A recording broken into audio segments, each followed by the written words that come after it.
বিগত বছরের ন্যায় এই বছরও পৌর নিগমের ৩৯ নম্বর ওয়ার্ডের উদ্যোগে শারদ সম্মানের আয়োজন করা হয়েছে। সোমবার সাংবাদিক সম্মেলন করে তাদের সিদ্ধান্তের কথা তুলে ধরেন মেয়র দীপক মজুমদার। এবছর শ্রেষ্ঠ মণ্ডপ সজ্জা, শ্রেষ্ঠ প্রতিমা, স্বল্প বাজেটে শ্রেষ্ঠ পূজার আয়োজন সহ মোট ৭টি বিষয়ে ৩টি করে পুরস্কার রাখা হয়েছে। একই সাথে ঐতিহ্যবাহী বাংলা সংস্কৃতির প্রচারে থাকছে সেরার সেরা পুরস্কার।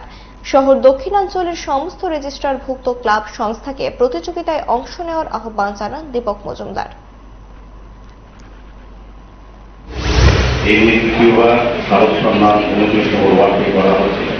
আগরতলা পৌরসভা থেকেও আমাদের এই শারদ সম্মান দেওয়া হয়।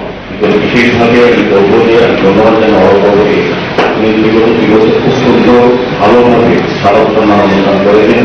প্রায় 2টি ক্লাব আছে দক্ষিণাঞ্চল এলাকায় শারদ জোনালে, প্রত্যেকটি ক্লাবে অংশগ্রহণ করেছে এবং তাদের যে 3টি বিষয় 7টি বিষয় উল্লেখ করা হয়েছে। শ্রেষ্ঠ প্রতিমা, শ্রেষ্ঠ মণ্ডপ সজ্জা,